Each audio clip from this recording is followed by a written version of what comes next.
Les Misérables. Partir, revenir, Une pour toutes. Les uns les autres. La belle histoire. Un homme, une femme, hasard ou coïncidence. Le voyou, la bonne année. Voilà, avec de la vie. Jean-Claude Brialy, Lino Ventura, Claudia Cardinal, tous ces grands acteurs qui ont tourné avec l'un des plus grands réalisateurs français depuis 60 ans. Il s'agit de Monsieur Claude Lelouch. Monsieur Claude Lelouch qui a bénéficié d'un nouveau livre d'entretien dont je vais vous parler. Ce livre d'entretien mérite d'être placé dans votre bibliothèque à côté du Hitchcock-Truffaut et du Kubrick par Michel Simon. Venez, je vais vous le décrire.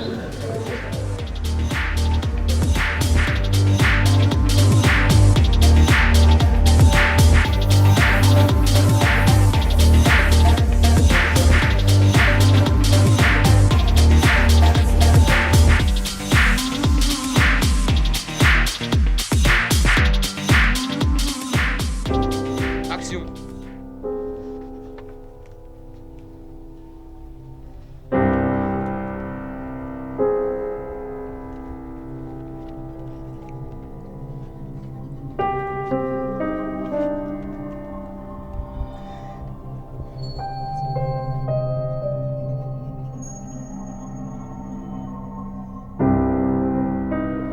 Bonjour, dans le cadre de la chaîne Pour le Cinéma TV et de la série Ciné-Livre, je vais vous présenter aujourd'hui une somme sur un cinéaste d'envergure, mais aussi une somme sur le cinéma tout court. Il s'agit de Le cinéma c'est mieux que la vie, un livre d'entretien mené par Jean Aulé-Laprune et Yves Allion.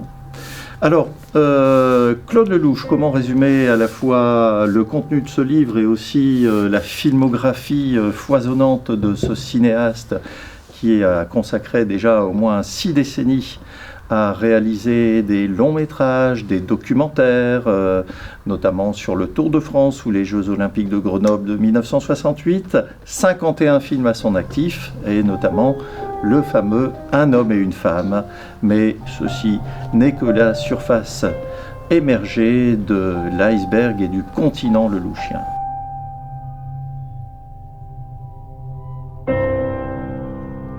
Alors, Claude Lelouch, né en 1937, vit ses premières années en France et avant l'occupation, son père commence à utiliser une caméra à 8 mm pour filmer les premiers pas de Claude et aussi de son épouse, de la maman de Claude Lelouch, avant l'arrivée des troupes d'occupation. Une fois les troupes d'occupation arrivées en France, la famille Lelouch décide, parce que d'origine juive, de s'exiler du côté de l'Algérie.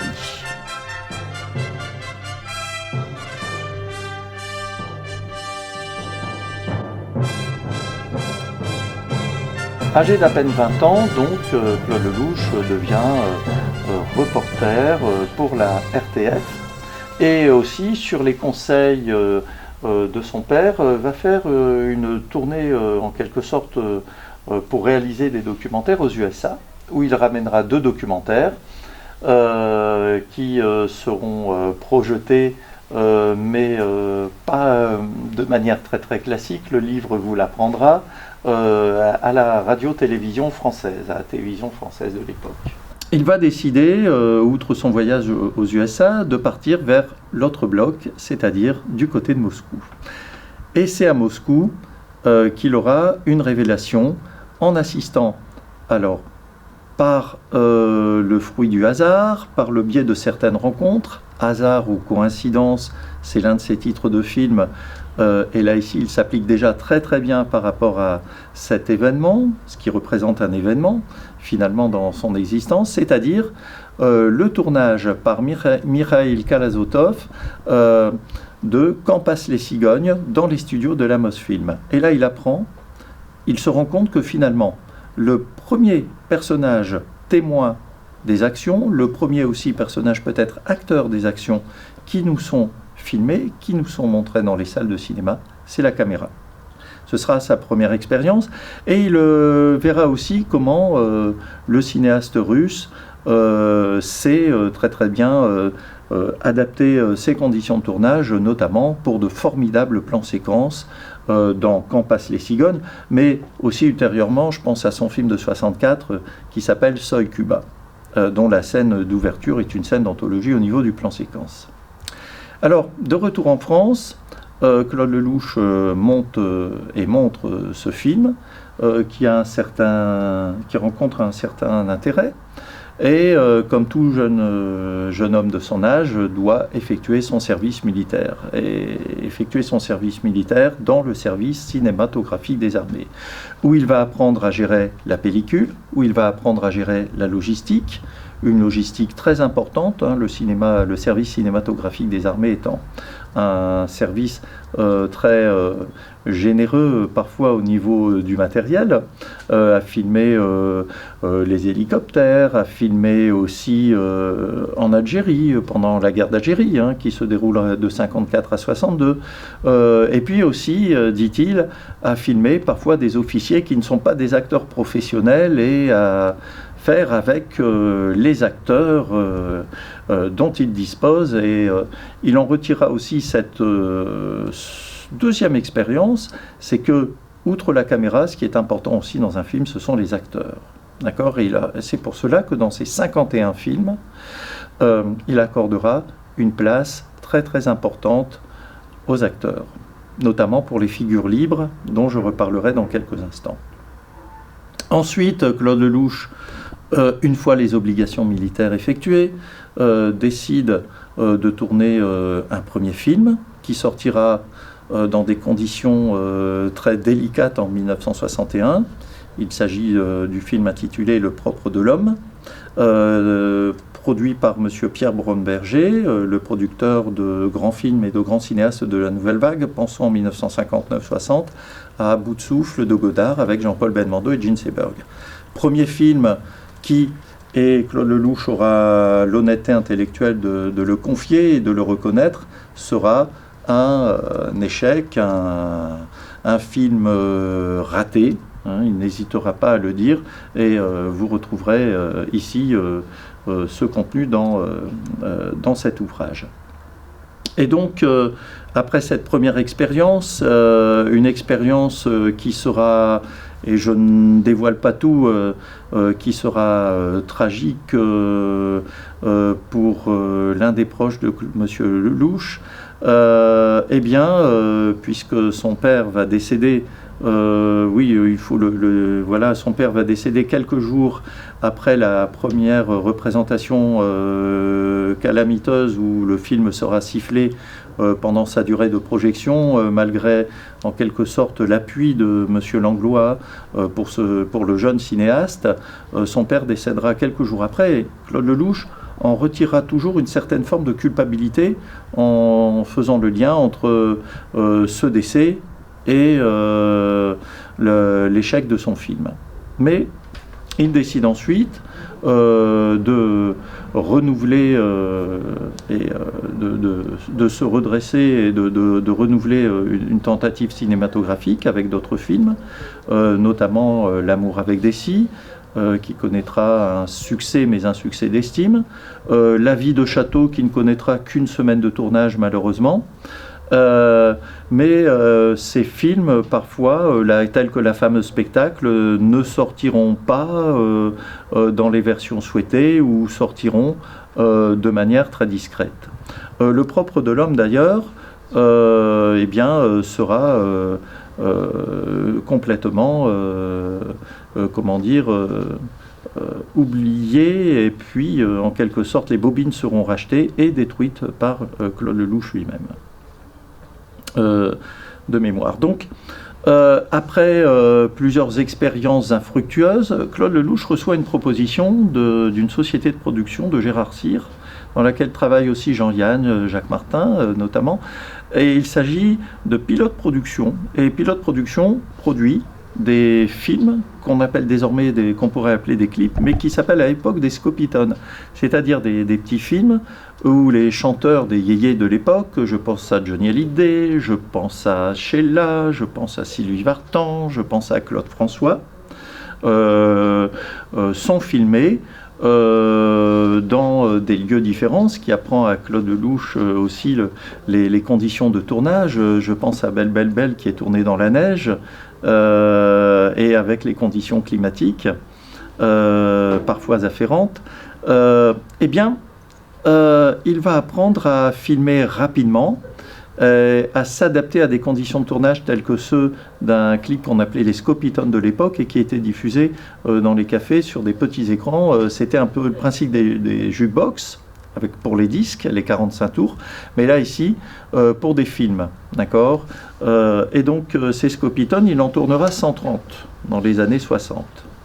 Et ça sera une véritable école de cinéma. Parmi les plus célèbres, il y a l'école Effinicella et Belle Belle Belle de Claude François, que vous pouvez voir, je pense, dans les sites, des sites vidéo que vous connaissez, des sites de streaming notamment. Et certains de ces Scopitones, parmi les meilleurs et les plus représentatifs de cette école de tournage et cette école de cinéma aussi en quelque sorte, sont aussi visibles dans les bonus DVD de la quasi-intégrale Claude Lelouch qui est paru en 2022, fin 2022 pour la première édition, parmi les bonus. Et donc, alors d'après ce que l'on en sait, Claude Lelouch, par dépit, décide de faire un aller-retour à Deauville. Voilà, il décide de tourner, d'aller à Deauville. Et puis il remarque des gens qui se promènent sur la plage de Deauville. Et tout à coup, cet instant, ce moment, lui donne... comment dirais-je, un déclic, une inspiration pour tourner ce qui va devenir un homme et une femme, d'accord, c'est-à-dire l'un des plus célèbres films de Monsieur Lelouch, avec Jean-Louis Trintignant et Anouk Aimée, la célèbre musique de Francis Lay, chantée par la non moins célèbre Nicole Croisille.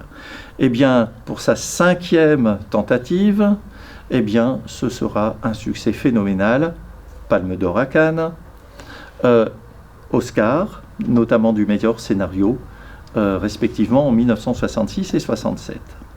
Et ensuite, Claude Lelouch va entreprendre une carrière cinématographique variée, avec des acteurs de réputation nationale et internationale. Je pense à, la liste n'est pas intégrale, Jean-Paul Belmondo, Yves Montand, Annie Girardot, mais aussi Catherine Deneuve, Jacques Dutronc, Jacques Villeray, Jean-Claude Brialy, Michel Piccoli, Gérard Lanvin, Béatrice Dalle, et puis aussi d'autres acteurs tels que Charles Denner, et aussi parmi les autres acteurs, Lino Ventura qui tournera avec lui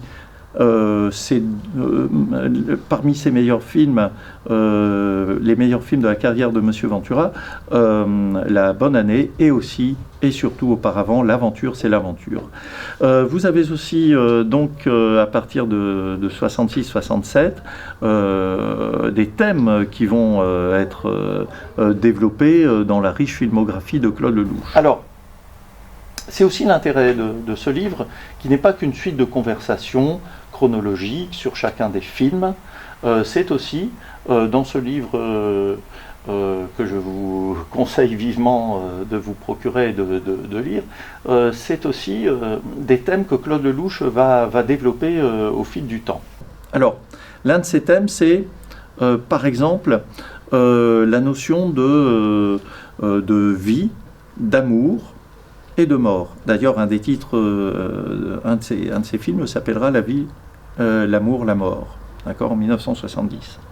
Et donc, Claude Lelouch va, en quelque sorte, effectuer, et j'emploie un terme musical à juste titre, une variation autour de ces 3 thèmes, d'accord, et aussi, autre thématique très importante chez Lelouch, des destins qui se croisent, d'accord, des destins qui sont parfois des fatalités, parfois moins, et en embrassant parfois non seulement toute l'histoire du XXe siècle, je pense à Partir, revenir, mais je pense à un film tel que Les uns les autres, je pense à des films tels que Le bon et les méchants, qui concernent notamment les années de l'occupation, mais je pense aussi à Toute une vie, qui embrasse une partie un peu plus importante de l'histoire du XXe siècle, mais aussi sur d'autres continents et sur d'autres époques.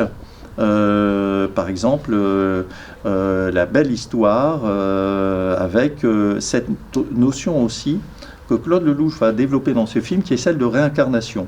C'est que parfois, si nous sommes en quelque sorte amenés à former un couple, à nous aimer, à coexister, que cela peut prendre du temps et que parfois les affinités entre individus, notamment entre un homme et une femme, peuvent prendre du temps, mais l'essentiel, c'est qu'à un moment de l'histoire, avec un petit H comme avec un grand H, que ce couple parvienne à se former, à se reconnaître et à vivre ensemble.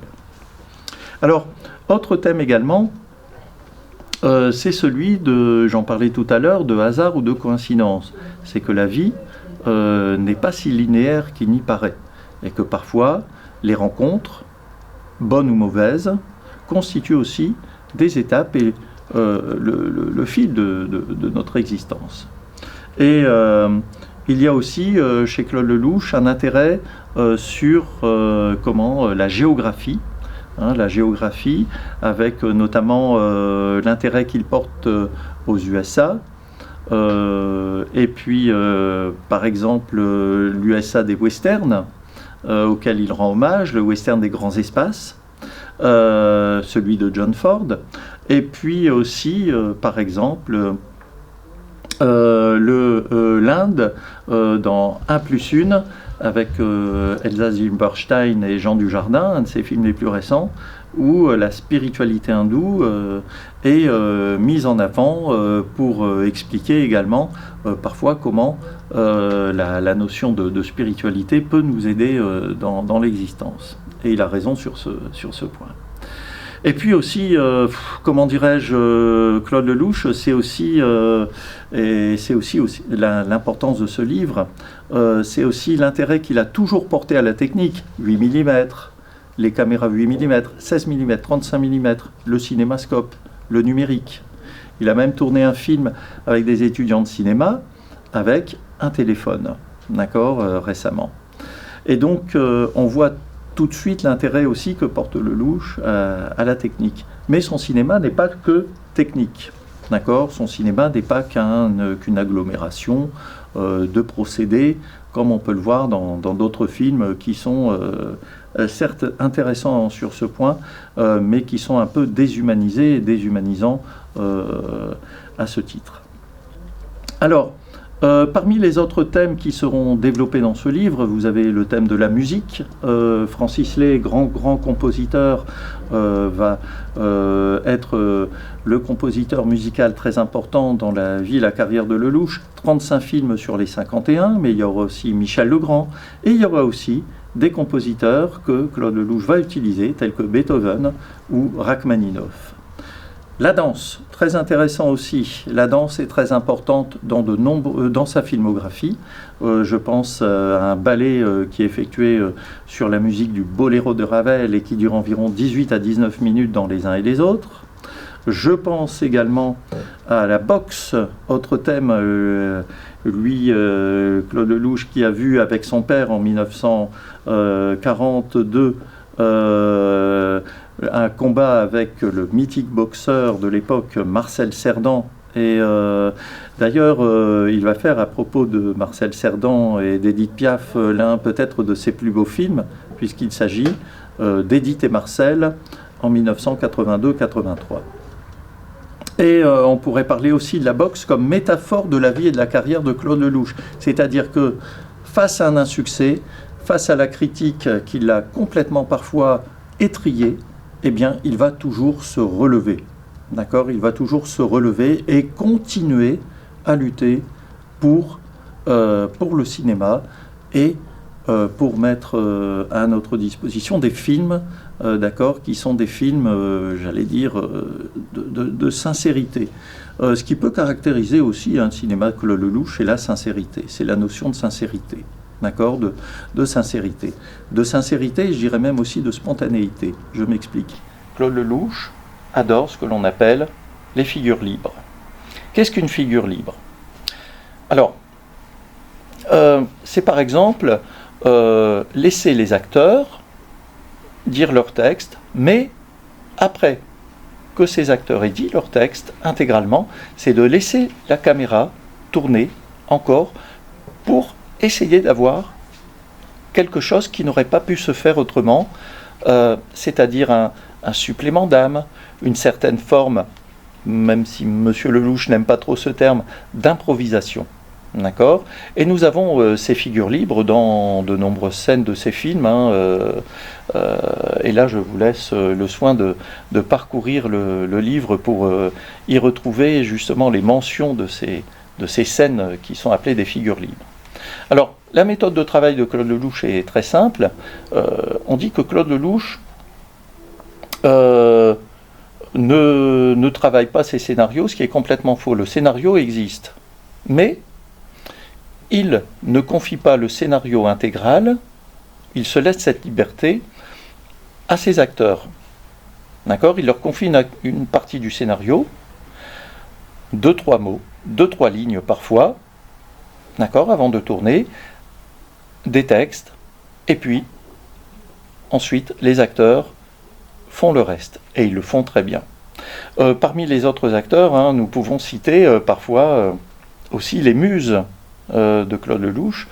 Je pense à Alessandra Martinez, je pense à Evelyne Bouix, je pense également à Marie-Sophie, Marie-Sophie Lelouch, entre autres inspiratrices de ce metteur en scène. Et puis Claude Lelouch, ce sont aussi des films de copains, je dirais, des films choraux, des films de groupe, des films parfois d'amitié. Je pense à cet acteur qui est Charles Gérard, qui sera l'un des grands amis de Lelouch, qui a aussi été l'un des grands compagnons de Jean-Paul Belmondo, également au cours de son existence.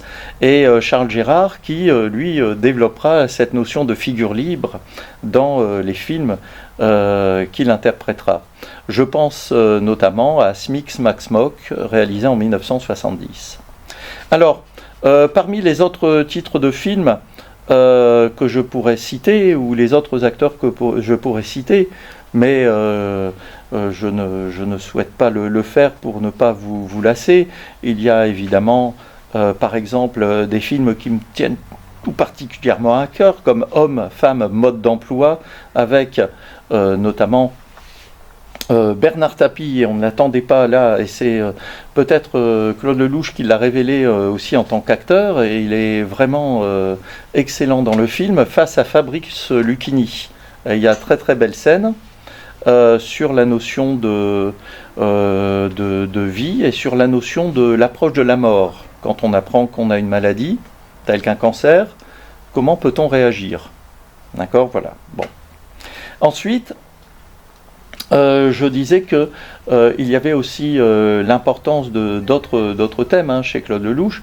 Je pense à la notion de judéité, puisqu'il va travailler cette notion dans les films qui se déroulent et avec ses propres souvenirs de vécu et d'enfance sous l'occupation, Partir revenir, les uns et les autres par exemple. Et puis il y a d'autres thèmes auxquels nous pouvons penser, tels que la notion de flashback et aussi flash forward, c'est-à-dire qu'il procède par retour en arrière, mais aussi par petites touches très subtiles. Il annonce parfois un tout petit peu ce qui se passe, mais sans qu'on comprenne véritablement pourquoi à la base, au départ. Et on comprend tout ensuite. D'accord ? Il y a ce côté un petit peu de film qui se construit, finalement, qui se construit au montage évidemment, mais qui se construit aussi au tournage. D'accord ? Et puis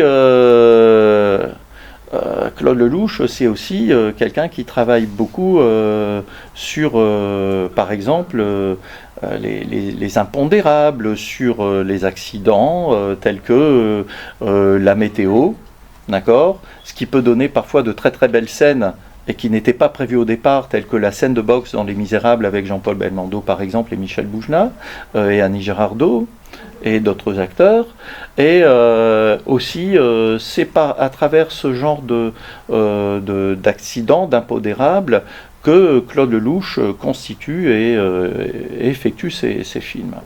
Alors, le dernier film, si j'ai bien, que je n'ai pas encore vu, mais que j'ai hâte de voir, qui s'appelle Finalement. J'espère que ce finalement ne sera pas un point final dans la carrière de Monsieur Lelouch et qu'il nous fera encore découvrir de belles histoires avec un homme, une femme ou des hommes, des femmes, et avec leurs qualités, leurs défauts, mais aussi, et je terminerai peut-être par ça, les films de Claude Lelouch sont aussi des films d'humanité. Et ça manque parfois dans le cinéma contemporain, des films d'humanité. Ouais. Voilà. Je citerai aussi, à titre d'anecdote personnelle, qu'il y a 2 ans, à un moment assez important et crucial de ma vie, au niveau de ma santé, je devais me faire opérer et je ne savais pas ce qu'il allait en ressortir. Le dernier film que j'ai vu, volontairement, c'était Homme-Femme, mode d'emploi, pour son contenu. Et j'en suis sorti beaucoup plus rassénéré pour me rendre vers le lieu où je devais me faire opérer qu'initialement. Voilà, donc les films de Claude Lelouch peuvent aussi revêtir une importance dans votre vie. C'est ce que je viens de vous confier aussi. Et pour cela, pour des tas d'autres choses encore, pour la qualité de la conversation que vous avez dans ce film, pour la qualité iconographique également, la filmographie de Lelouch est une filmographie qui a visité, à revisiter, à découvrir, à redécouvrir, à voir, à revoir, etc. Voilà. Je vous remercie de votre attention, puis à très, très bientôt pour une prochaine émission de Ciné du Livre. Voilà. Mesdames, messieurs, je vous souhaite le bonsoir. Oh non, c'est pas fini. Salaud, on t'aime. C'est un rendez-vous. Vive la vie. Allez, clap de fin.